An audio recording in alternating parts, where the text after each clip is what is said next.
안녕하세요. 마이크로레슨 4차 산업혁명 시대 주인으로 살아가기를 가리키고 있는 건국대학교 상호교양대학의 박창규 교수입니다. 우리가 지난 시간에 4차 산업혁명의 개념, 정의, 그리고 4차 산업혁명 시대에 사용되는 주요 기술들에 대해서 알아보았습니다. 자, 오늘은 제3장 4차 산업혁명이 가져오는 혁신적인 변화, 그 첫 번째 이야기를 들리도록 하겠습니다. 우리가 이 4차 산업혁명 시대에 어떤 변화들이 일어나고 있는지를 제대로 알아야만 4차 산업혁명 시대의 주인으로서 살아갈 수 있는 방법들을 우리가 알 수가 있을 것입니다. 오늘은 그 첫 번째로 그 혁신적인 변화에 대해서 알아보도록 하겠습니다. 우선 목차입니다. 먼저 1차, 2차, 3차 산업혁명 세 차례에 걸친 변화를 배경으로 알아보고 그 다음에 4차 산업혁명의 기본적인 변화가 무엇인지 개념을 살펴보도록 하겠습니다. 그리고 다음 시간에 4차 산업혁명이 가져오는 이 세상의 규칙들의 변화, 그리고 마지막으로 4차 산업혁명 시대에 여러 가지 역할들의 변화가 어떻게 일어나고 있는지 살펴보도록 하겠습니다. 우선 그 배경입니다. 1차 산업혁명 시대에도 엄청난 변화들이 있었습니다. 이것은 아주 단편적으로 보여드리는 예인데요. 1차 산업혁명 시대에 오늘날의 실리콘밸리는 어디였을까요? 네. 1차 산업혁명을 이끌었던 영국의 바로 세계 최초의 방죽 공장, 크롬포드 공장이 있습니다. 이 지역이야말로 오늘날의 실리콘밸리라고 할 수 있습니다. 당시에는 The First Mill, 첫 번째 공장이라는 뜻이죠. 이러한 것이 지어져서 전 세계에 이렇게 각광을 받는 그러한 공장이 있었습니다. 당시에는 영국의 기계들이 놓여진, 기계들에 의해서 실이 만들어지는 이러한 공장이야말로 세계 첨단이었죠. 그러나 이것이 오늘날에는 유적으로 바뀌었습니다. 보시는 바와 같이 이 많은 관광객들이 크롬포드 공장을 방문합니다. 지금은 유네스코 세계유산으로 지정되어 있습니다. 오늘날 각광받는 실리콘밸리, 또 오늘날 어디에선가 시도되고 있는 4차 산업혁명들의 이러한 산실들은 언젠가는 나중에는 기념유산으로 지정이 되겠죠. 우리나라도 이러한 세계유산 하나쯤은 꼭 가졌으면 하는 것이 제 바람입니다. 엄청난 이 변화의 현장을 우리가 사실은 지금 느낄 수가 있습니다. 또한 2차 산업혁명 시대에는 어떤 변화들이 있었을까요? 이것도 보시는 바와 같이 엄청난 정말 변화들이 있었는데요. 이것은 대표적인 예입니다. 제가 지난번에도 말씀드렸다시피 2차 산업혁명은 전기기계의 시대라고 했습니다. 전기에너지가 등장을 하고 또 석유라든가 화학기술이 엄청나게 발달하는 시기라고 말씀을 드렸죠. 자, 당시에 듀폰이라는 글로벌 기업에 의해서 세계 최초로 합성섬유, 나이론이 개발이 됩니다. 보시는 바와 같이 나이론은 전 세계에서 아주 커다란 센세이션을 일으켰죠. 보시는 그림은 나이론 스타킹 실은 커다란 조형물 위에 영화배우 메리 윌슨이 올라가서 실제로 광고를 찍고 하는 프로모션 사진입니다. 엄청난 센세이션을 일으켰고요. 1939년 당시에 웰밍턴 브라운슈바인 백화점 앞에서는 스타킹을 사려고 이 오픈 시간에 앞서서 줄 서 있는 것들을 보십시오. 정말 많은 사람들이 있습니다. 나이론 이 화학기술이라는 것은 정말 모든 여성들의 생활을 바꿔 놓았습니다. 오늘날에도 나이론 스타킹 데이를 기념합니다. 매년 5월 15일이 되면 여전히 나이론 스타킹 데이를 기념하고 있습니다. 이 정도로 이 나이론, 이 화학섬유라는 것은 이 세상을 바꾸어 놓았습니다. 유행의 개념을 바꾸어 놓았죠. 3차 산업혁명 시대는 어떨까요? 3차 산업혁명 시대 역시 세상을 바꾸어 놓았죠. 대표적인 것이 온라인입니다.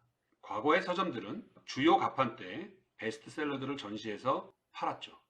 지금은 디지털 혁명, 3차 산업혁명 시대에는 이것이 온라인 북스토어로 재편되면서 수많은 책들이 온라인상에서 팔리고 있습니다. 그것이 바로 롱테일 시대라고 하는 것인데요. 이 개념을 살짝 살펴보도록 하겠습니다. 과거에는 베스트셀러가 먹여 살리는 누구나 다 베스트셀러, 또 히트 아이템 이런 것에 관심을 가졌죠. 왜?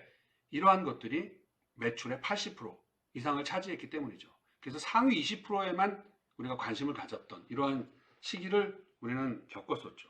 그러나 지금은 상위 20%에만 집중하지 않습니다. 왜? 온라인 시대에는 보세요. 시공간은 제약에서 탈피합니다. 왜? 과거의 2차 산업혁명 시대에는 제한된 공간과 제한된 진열대, 제한된 오픈 시간 이런 데 제약을 받았단 말이에요. 근데 온라인 쇼핑몰은 공간에 제약을 받지 않습니다. 굳이 희귀한 서점, 인기 없는 책들을 가판대에서 내릴 필요가 없습니다. 다 전시합니다. 그리고 그 전시된 공간에서 24시간 돌아갑니다. 그렇기 때문에 굳이 상위 20%에 집중할 필요가 없습니다. 나머지 80%에 집중하는 롱테일 법칙, 이야말로 3차 산업혁명 시대에 가장 중요한 산물 중에 하나입니다. 이것을 가장 잘 활용한 기업이 바로 아마존입니다. 아마존은 바로 이 롱테일이라는 키워드 단 하나만으로도 지금 수천조에 달하는 기업, 또 유통의 최강자가 되었죠. 3차 산업혁명 시대 이러한 변화들이 우리의 삶을 통째로 또 바꾸고 있습니다. 이러한 일들을 가만히 보면 영화 속 상상이 일상으로 될 때가 많이 있습니다. 보시는 것은 1989년도에 Back to the Future라는 영화인데요. 저도 이것을 대학교 다닐 때 본 적이 있습니다. 이때 얘기하는 퓨처는 2015년, 우리에게는 이미 과거죠. 여기에 이런 특이한 신발들을 신고 다닙니다. 잠깐 영화로 보도록 하겠습니다.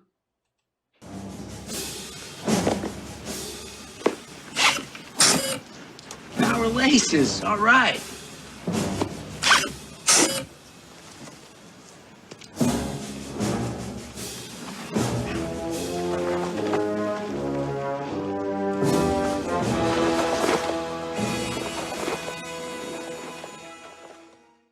이러한 일들은 오늘날 현실 속에서 구현이 되었죠. 나이키에서는 이러한 신발을 현재 한 700불 정도에 팔고 있습니다. 당시의 영화 속의 한 장면은 물론 다 연출된 것이고 또한 애니메이션 같은 것으로 처리가 된 것입니다. 그러나 오늘날 이것은 상용화되어 상품화되었습니다. 또 다른 영화인 2002년에 제작된 마이너리티 리포트라는 영화를 보겠습니다. 물론 이때 나오는 그 퓨처라는 시점은 2054년을 가리키는데요. 이러한 일들이 또한 벌어지고 있습니다. 매장이 가상현실이라든가 빅데이터 이런 것을 사용해서 고객을 알아보는 그러한 것이고, 또한 주연 배우로 나왔던 탐 크루즈는 스마트 글로브 장갑을 끼고 모든 사물들을 제어하는 그러한 모습입니다. 역시 잠깐 영화로 보여드리겠습니다.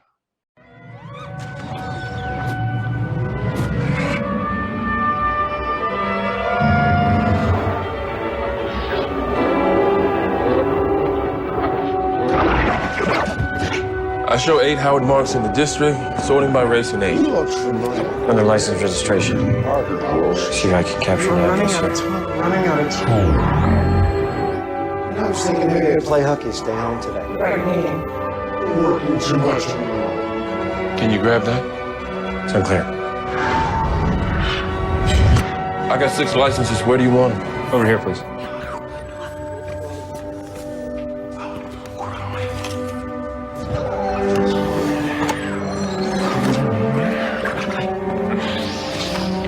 Very sorry.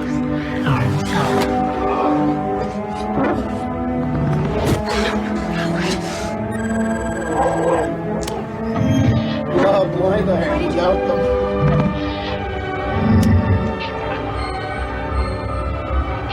Got them in the Foxhole, 4421 Gainsborough. Send a DCPD blue and white.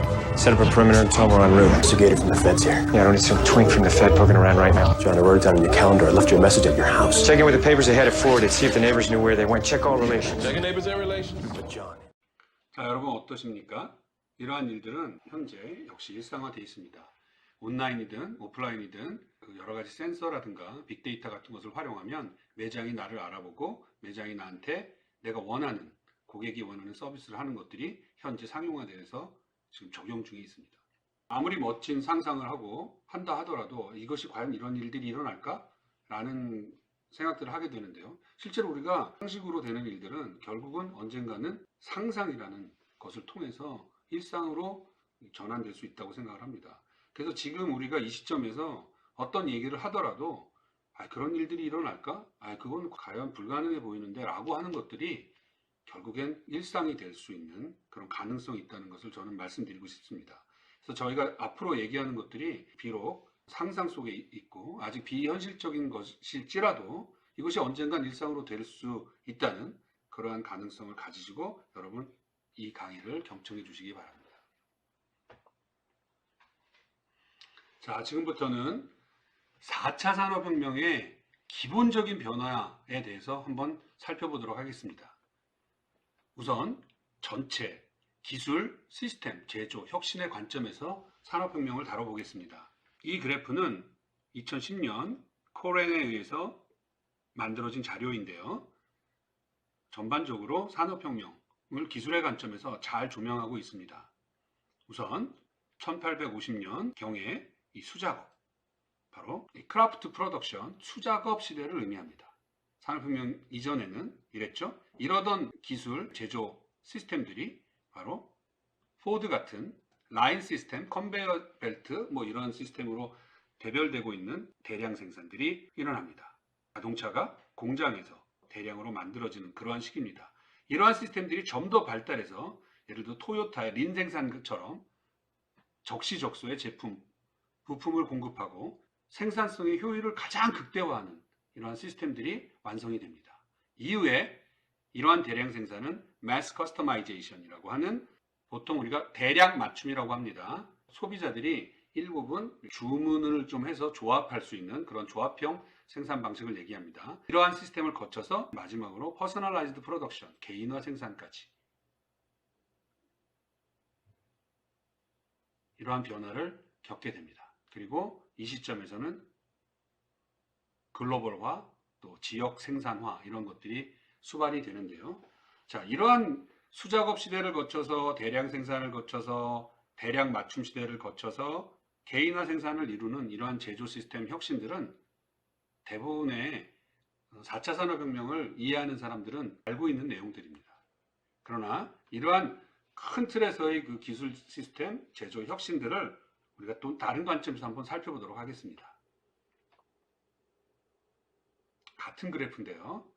지금 X축을 가만히 보시면 다양성, Y축을 가만히 보시면 Product Volume per Variant, 약 생산성, 효율성 이렇게 보시면 되겠습니다.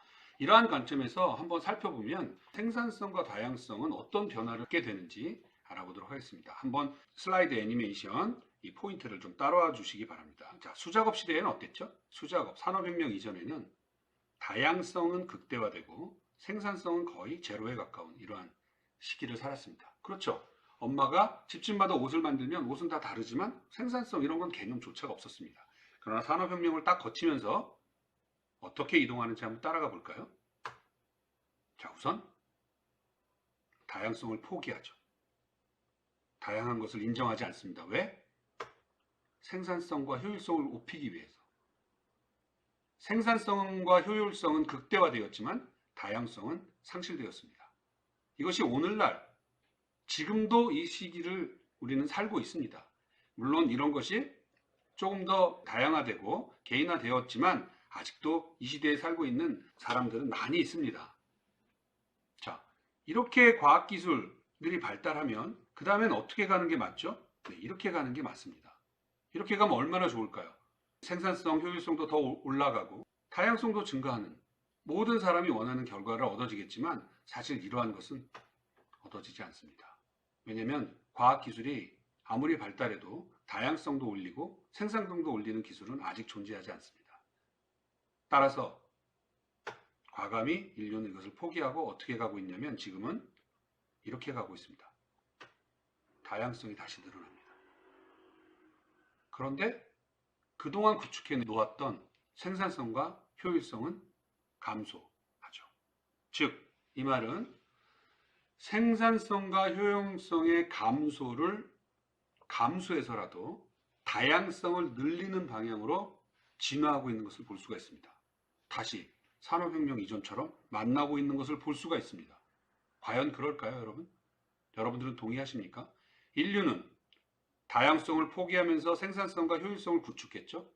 그러나 지금은 그 구축해 놓았던 생산성과 효율성을 포기해서라도 다시 다양성을 추구하는 이러한 것이 이 표가 나타내고 있는 것입니다. 자, 그러면 우리는 산업혁명 이전으로 그냥 돌아갈까요? 거기에 약간의 차이가 있습니다. 아까 보여드렸던 기술 시스템 제조 혁신에서 제가 보여줬던 그림을 가만히 보시면 산업혁명 이전의 수작업 시대입니다. 개인화 생산까지 한 이 장면이죠. 만나긴 만나는데 뭐가 좀 달라 보이죠? 무엇이 달라졌을까요? 네, 바로 사람이 로봇으로 바뀐 것이죠. 기계로 바뀌었습니다. 이 로봇들은 각기 다른 자동차를 생산해내지만 사람이 하지 않습니다. 바로 이것이 제가 지난번에 여러분께 정해드렸던 바로 엄마기계 시대를 나타내는 설명이 되겠습니다. 여러분들은 동의하시나요? 자, 인류는 이제는 4차 산업혁명 시대를 맞이하고 있습니다. 우리는 무엇을 추구하나요? 네, 다양한. 산업혁명 이전에 우리가 갖고 있었던 다양성. 이것을 우리는 추구합니다. 그런데 무엇을 활용하나요? 바로 첨단 기술을 활용합니다. 자, 그래서 이 4차 산업혁명의 기본적인 변화, 4차 산업혁명의 외침이라고 제가 말씀드릴 수 있는데요. 바로 이것입니다. 첨단 기술로 무장해서 수요자, 나와, 너와 바로 이 컨텍스트 중심의 다양했던 산업혁명 이전으로 돌아가자. 산업혁명 이전을 회복하자. 인간 중심의, 컨텍스트 중심의 세상을 회복하자. 바로 이것입니다. 이것이 제가 얘기하는 4차 산업혁명의 가장 큰 기본적인 변화입니다. 예를 몇 가지 들어보겠습니다. 산업혁명 이전에는 집집마다 이렇게 술을 빚었죠. 어느 집에 가면 무슨 술이 있고, 이 집에 가면 이런 저런 술이 있고. 그 집집마다 브랜드였죠. 집집마다 술을 빚는 그러한 비법들이 존재했습니다. 그러나 이것은 산업혁명이 일어나면서 집에서 공장으로, 기계로, 다양성에서 획일화된 균일한 제품으로 바뀌었죠. 똑같은 것을 만들어냅니다. 생산성은 엄청 올라갔죠. 술은 쉽게 이제 누구나 만날 수 있는 그러한 제품이 되어버렸죠. 이전에는 이 술이 굉장히 귀한 것이었을 겁니다. 그러나 지금은 누구나 다 이러한 술들을 만날 수가 있죠. 왜? 생산성, 효율성의 상승으로 비용이 낮아지고 또 전 세계에 유통이 되기 때문입니다. 미국에 있으나 유럽에 있으나 한국에 있으나 우리는 똑같은 하이네켄을 마실 수가 있습니다. 과연 이 세상이 다일까요? 1차, 2차, 3차에 걸친 산업혁명은 이러한 세상을 만들어냈지만 4차 산업혁명은 다시 이러한 세상을 또 바꾸고 있습니다. 현재 우리가 살고 있는 세상이죠. 그러나 다양성이 회복이 되면서 다시 나만의 맥주들이 서서히 각광을 받고 있습니다. 보시는 바와 같이 예전에 이러한 문화들이 다시 살아나고 있습니다.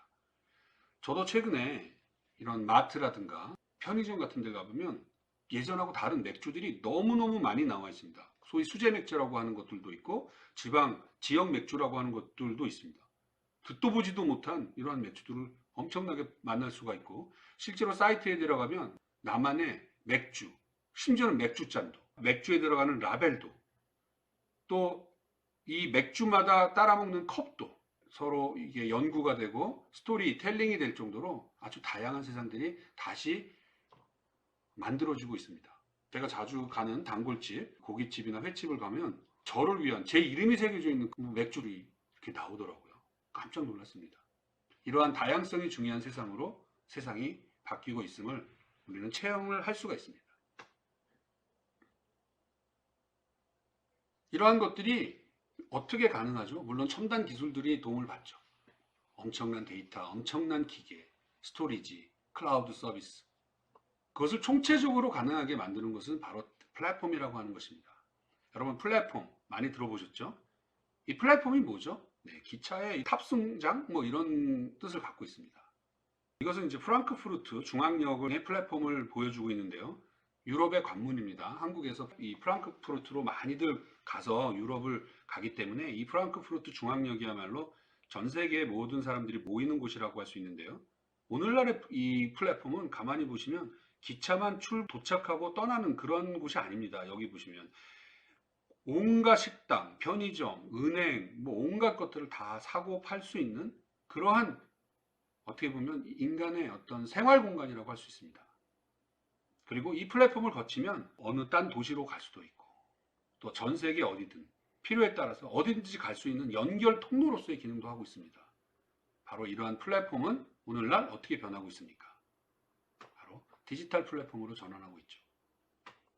이런 하드웨어적인 플랫폼뿐만이 아니라 디지털 플랫폼 기반의 생태계들이 만들어지면서 우리는 스마트폰, 개인 미디어 디바이스들을 활용해서 우리가 원하고자 하는 것들을 이용할 수 있습니다. 우리가 원하는 것을 먹고 입고 누릴 수가 있는 것이죠. 이러한 플랫폼들은 서로 연결되어 우리의 삶을 좌지우지하고 있습니다.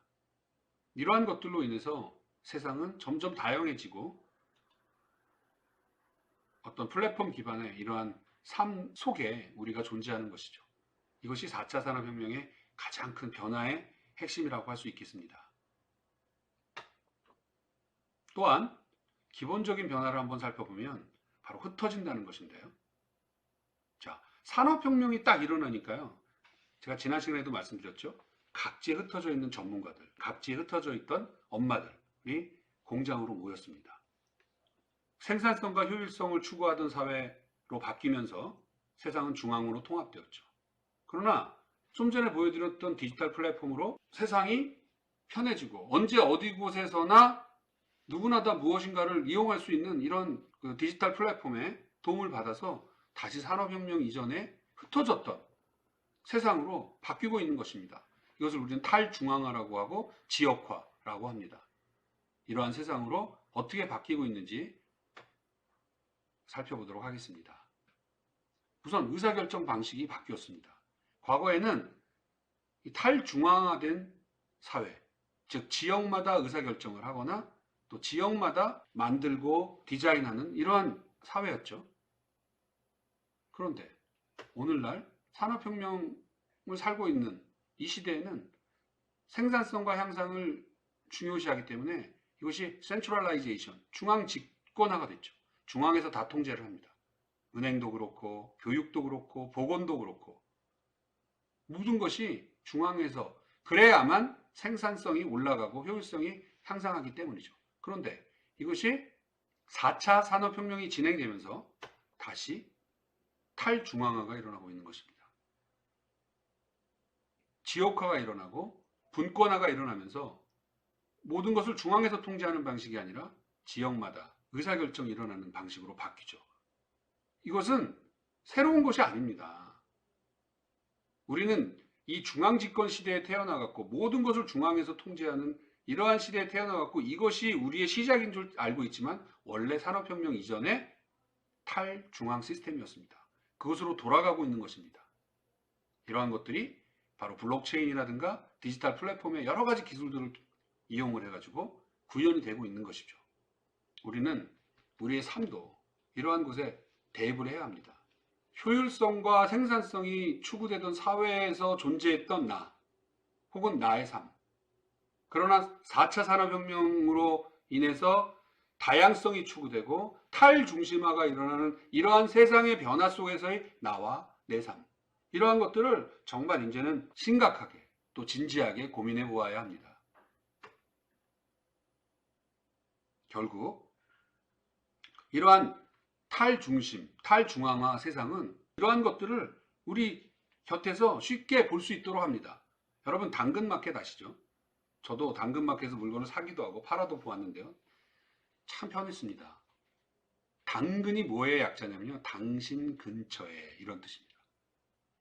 자, 이제는 과거에 우리 물물 교환 방식으로 근처에서 서로 교환해서 재화를 아껴 쓰고 나눠 쓰던 방식들이 도래하고 있는 것입니다.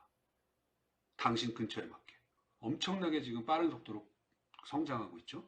자, 맥도날드 동일한 것을 팔지 않습니다. 이제는 서울 스파이시 버거.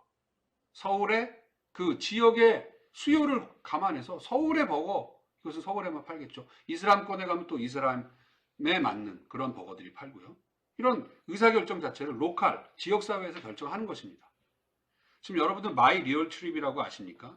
요즘은 각종 여행 프로그램이 중앙에서 무슨 투어에서 뭐 이렇게 패키지로 존재하는 것이 아니라 수많은 사람들이 자기가 가이드가 돼서 나는 이런 가이드를 여러분들께 해드릴 수 있습니다 라고 전 세계 각지마다 다 이런 것을 올릴 수가 있는 플랫폼이 있습니다. 그것이 마이 리얼 트립이라는 플랫폼인데요. 여기에 들어가면 1일 투어, 3시간 투어, 4시간 투어, 심지어 뭐 영국에 가면 해리포터 뭐 투어를 해드립니다. 이런 식으로 너도 나도 그냥 올리는 겁니다.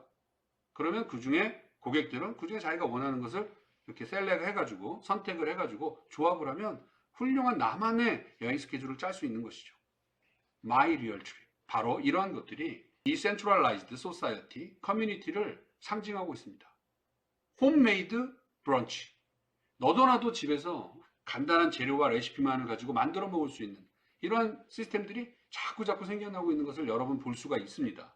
바로 이러한 것들은 생산성, 효율성 관점에서는 굉장히 안 좋은 것이지만 다양성 관점으로만 보면 엄청나게 좋은 것입니다.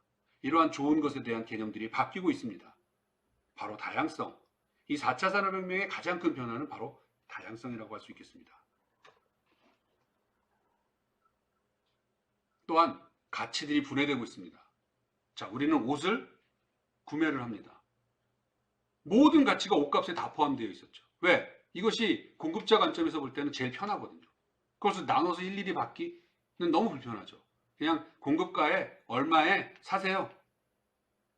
그 안에는 사실은 디자인 비용도 들어가 있을 거고, 또 원부자재 비용도 들어가 있을 거고, 개봉질한 사람의 인건비도 들어가 있을 거고, 어떤 지적 재산권의 사용에 대한 비용도 들어가 있을 거고, 또 기계나 부품들을 빌려서 대여하거나 사용했으면 그런 비용도 다 포함되어 있겠죠. 그런 것이 통합돼서 그냥 모든 가격에 다 포함되어 있었죠. 그러나 이것이 다 흩어지고 있어요. 이제는 누구는 디자인 비용을 가져가고, 누구는 바느질만 해서도 부가가치를 창출하고, 누구는 시간을 제공해서 돈을 벌기도 합니다. 여러분 배달의 민족 아시죠? 최근에 배달의 민족이 외국의 한 기업에 4조 7천억 원에 인수됐죠. 어마어마한 정말 기업입니다. 훌륭한 기업인데 가만히 한번 들여다보십시오. 배달의 민족이 무엇을 만들어내나요? 배달의 민족이 어떤 크리에이티브한 뭔가를 생산해냅니까? 전혀 아닙니다. 배달만 해줍니다. 여기에 있는 것을 쉽게 누구한테나 이렇게 배달만 전문으로 하는데도 이러한 엄청난 가치를 창출해내는 것입니다. 예전에는 배달료를 따로 받는다 이런 거 별로 존재하지 않았거든요. 지금은 이러한 가치들이 다 흩어져 있습니다. 이 말은 곧 뭐냐면 이제는 내가 하는 무언가가 가치를 창출할 수 있다는 것입니다. 옛날에는 그것이 누군가가 모아서 그것을 합산해갖고 하나의 가치로 창출되었다면 지금은 그냥 조그만한 어떤 수고와 노력들이 대가를, 부가가치를 창출할 수 있다는 것입니다. 왜? 흩어지고 있는 세상이 다가오고 있기 때문이죠. Decentralized Society, Decentralized Economy, Decentralized Community. 이러한 것들을 가능하게 하고 있습니다. 자, 이번에는 이 지구를 멍들게 하는 저번에 얘기했죠? 과잉, too much. 어떻게 변하고 있을까요? 4차 산업혁명 시대에.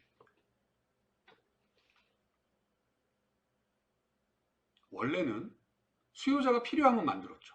과잉은 없었습니다. 버려지는 건 하나도 없었어요. 자연도 똑같습니다. 산업혁명 이전의 소사이어티를 보면 여기 한 집안의 예화를 보여드리고 있는데요.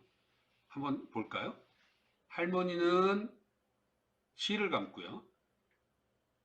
아버지는 천을 짭니다. 천을 짜죠.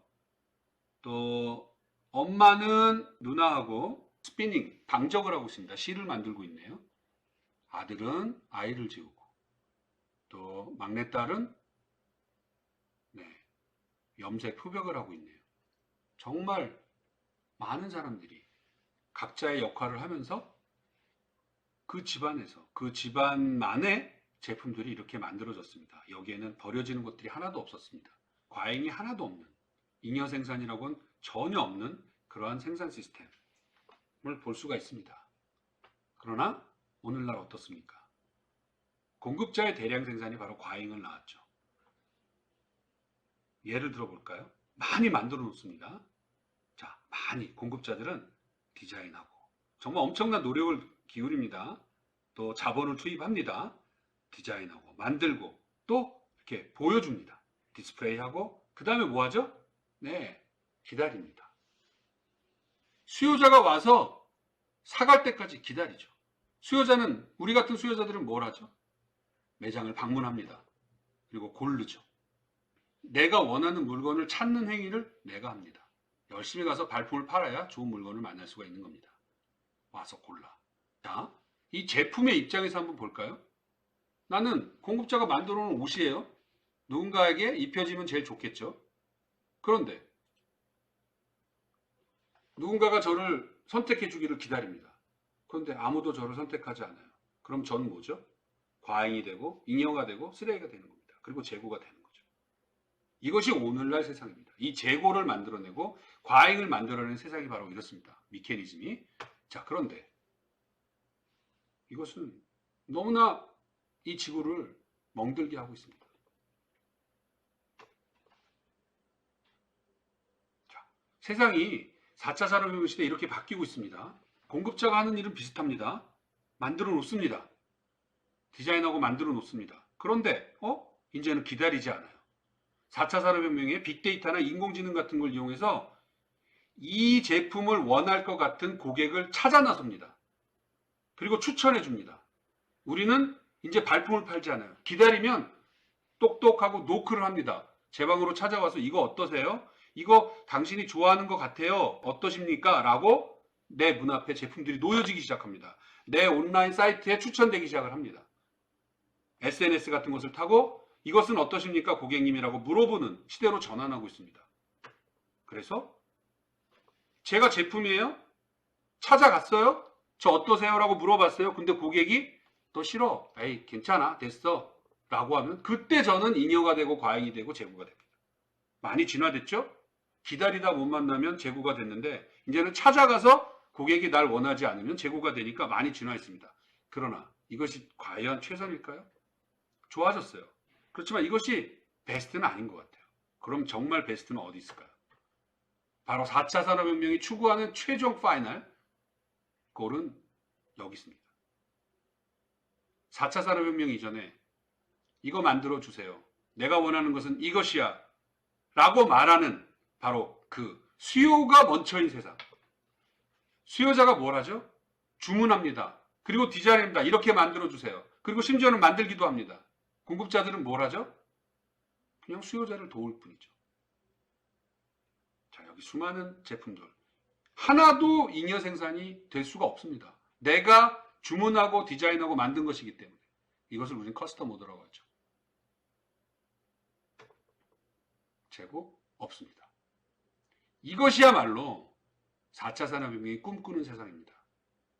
저는 이 재고, 이런 의류, 옷, 이런 제품들의 사례를 들어 설명했죠. 저는 이 제품, 서비스에 우리의 인생을, 우리의 삶을 대입할 수 있다고 생각합니다. 우리가 주체가 돼서 내 삶에 내가 원하는 것은 이것입니다. 라고 말할 수 있어야 돼요. 누구한테? 공급자들에게. 이 세상에. 내가 원하는 것은 이거예요. 그리고 내가 주문하고, 내가 디자인하고, 내가 나의 삶을 만들 수 있어야 돼요. 이것이 본 강의의 궁극적인 목표라고 할 수 있겠습니다.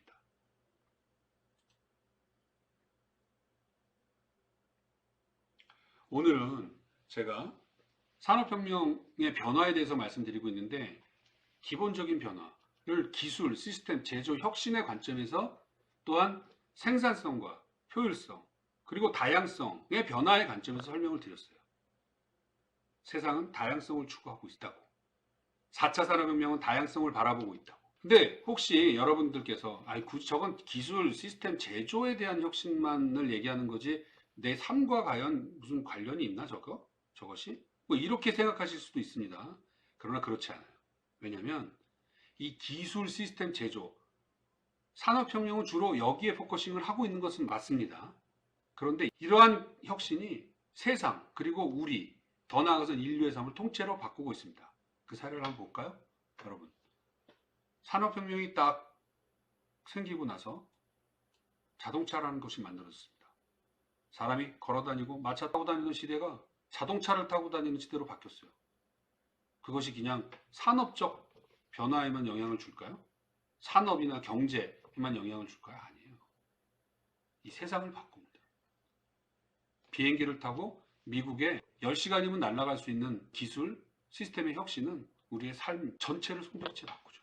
2차 산업혁명은 어땠습니까? 2차 산업혁명이 딱 나오니까 TV 같은 것이 나왔죠. 라디오 같은 것이.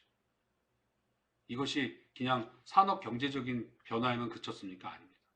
이 인간의 여가 활동, 인간의 모든 활동들을 송두리째 바꿨습니다. TV는 인류 사회에서 2차 산업혁명 이후에 뗄래야 뗄 수 없는 것입니다. 3차 산업혁명은 어땠죠? 3차 산업혁명은 컴퓨터라는 것을 만들어냈죠. 인터넷이라는 것을 만들어냈습니다. 이러한 기술 시스템 제조 혁신이 역시 마찬가지로 우리 인류의 삶을 통째로 바꾸고 있습니다. 4차 산업혁명 또한 스마트폰 같은 것들은 역시 지금 우리의 삶을 통째로 바꾸고 있지 않습니까? 이것을 하나하나 제가 다 말씀드릴 수가 없습니다. 따라서 오늘 제가 전체적으로 우리가 살펴본 이 기술 시스템 제조 혁신이야말로 가장 기본적인 정말 우리의 삶, 세상을 통째로 바꾸고 있는 이러한 변화를 촉진하고 있다는 것을 여러분들이 아셔야 합니다.